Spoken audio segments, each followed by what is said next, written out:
when you look at the facts, that something around 1 million people perished as a result of the actions of the British and Russian and Nigerian federal governments.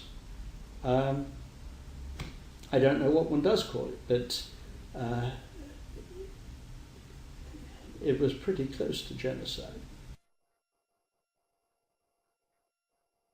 It was the first of the genocidal wars that a great power got as close to as Britain got to the war in Biafra. And that was totally wrong. And that was wrong.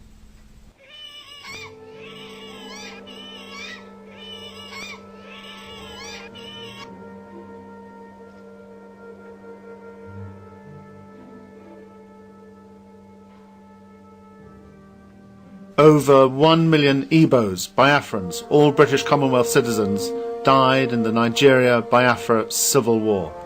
Today, more than 30 years later, questions remain. Was it genocide? Was it backed by the British government, willingly or unwillingly?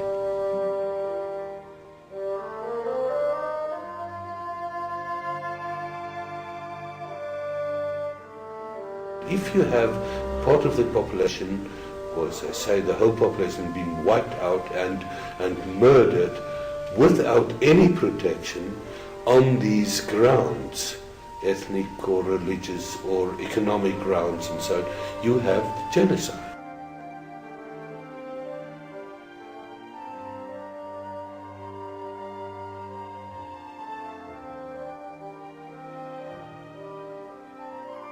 The Nigeria-Biafra civil war was also the first media famine. For the first time we saw starving children in newspapers, in magazines and on television.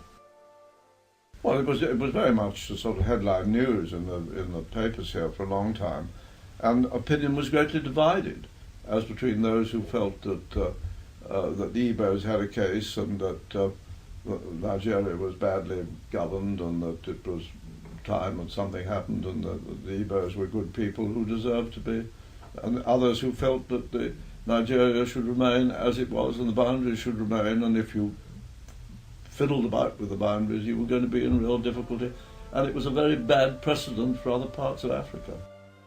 Nigeria, the richest and most populous nation in Africa. 360,000 square miles, the same size as Britain, France and Germany. 65 million people, 3 major tribes, Hausas in the north, Yorubas in the west, Igbos, Biafrans in the east. Some say the British rigged the odds against the Igbos from the beginning, from even before independence. Of course, we also knew that the elections by 1960 had been rigged. Everybody in the know knew that we had our boys in the north, our puppets, we'd put them in power. They hadn't won at all. The people in the south had won, the nationalists. Some say war was inevitable. The rest of Nigeria had always been jealous of the unity, the strength of the Igbos, the way they had managed to march together to build a better future for themselves and their children. In 1966, the world's attention was focused on Eastern Europe and the brutal Russian invasion of Czechoslovakia. The Middle East, the continuing conflict between the Israelis and the Palestinians, Southeast Asia, the American war in Vietnam and all its horrors. But throughout Nigeria, up to 30,000 Igbos were being attacked and brutally murdered because they were Igbos. It's those who want us to lose the war in Vietnam. It's militants, activists, revolutionaries, anarchists, and communists. That's who it is. To the international community, it was just another African conflict. They didn't want to get involved. It was no concern of theirs.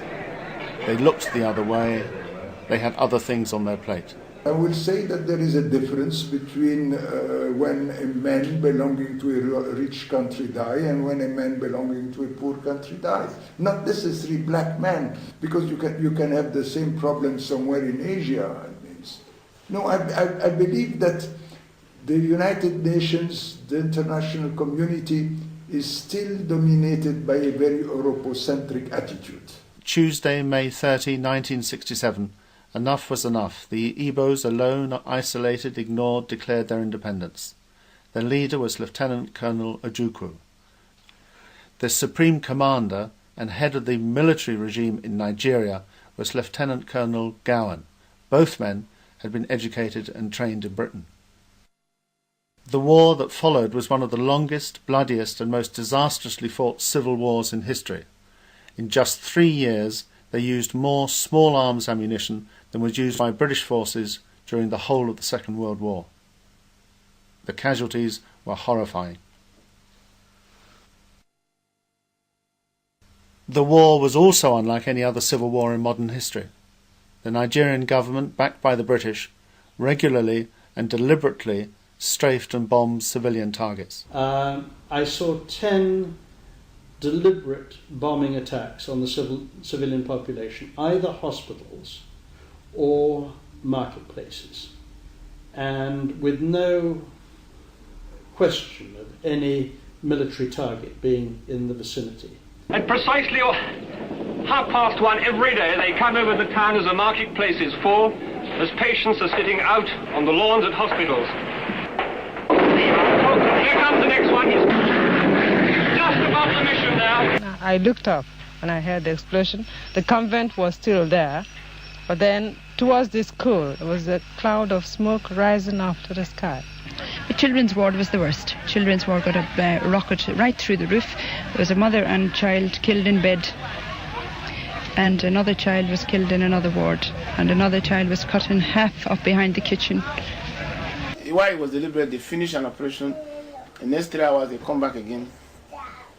So you could see that kind of thing for 3 days or 4 days.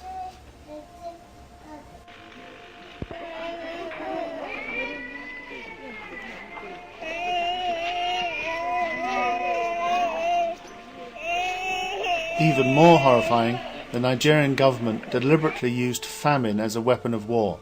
The name Harold Wilson became a curse. Starvation was known as the Harold Wilson syndrome.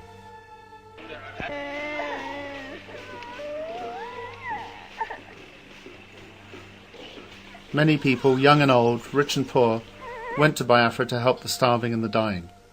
One of the youngest, the most famous, the most glamorous was Princess Cecile de Bourbon-Parma, sister to one of the pretenders to the Spanish throne. She told a committee of the US Senate what she saw. On the committee was Senator Edward Kennedy. I told him how I have been going out of the Biafra, and that one of the last nights I was with the children and the plane was not coming. And we were very anxious, and I had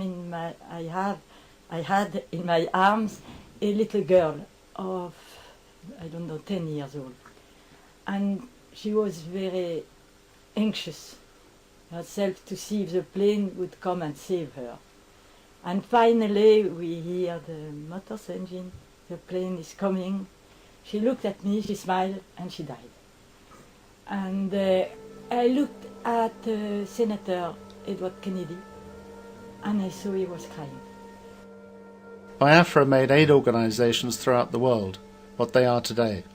It enabled them to develop and perfect their emergency feeding and rescue skills that have since then saved millions of lives around the world. It was the school of humanitarian action, Biafra, so I think it was the beginning of a new concept of wars and of the relation between humanitarian personnel, armies, and the media. Questions remain unanswered. Was it genocide? Was the bombing and strafing of civilians?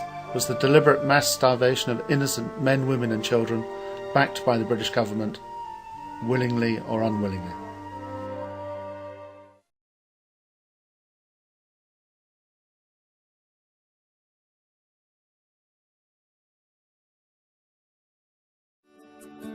Welcome to Forstview Luxury Hotel. At Forstview Luxury Hotel, we offer excellent service. Our rooms have all the necessary facilities to make your stay comfortable and memorable. You will also have access to internet service, breakfast, 24-hour power supply, full air condition, free international calls, free tire pumping service, and free car battery charge. So what are you waiting for? Quickly visit Forstview Luxury Hotel. We are located at number 1 Adelino Bamishile off Raji Rasaki Road, First Estate, Amuwo, Odofin Festac, Lagos. For more information or reservation, please call us on 080-7578-7135 or 080-9990-0601. You can also take advantage of our online ongoing promo at www.forceviewhotel.com to make your reservation and payment for your favorite room, which attracts a discount rate. Please note, rooms are reserved based on first come, first serve. Forstview Luxury Hotel. Experience the home of comfort. They come.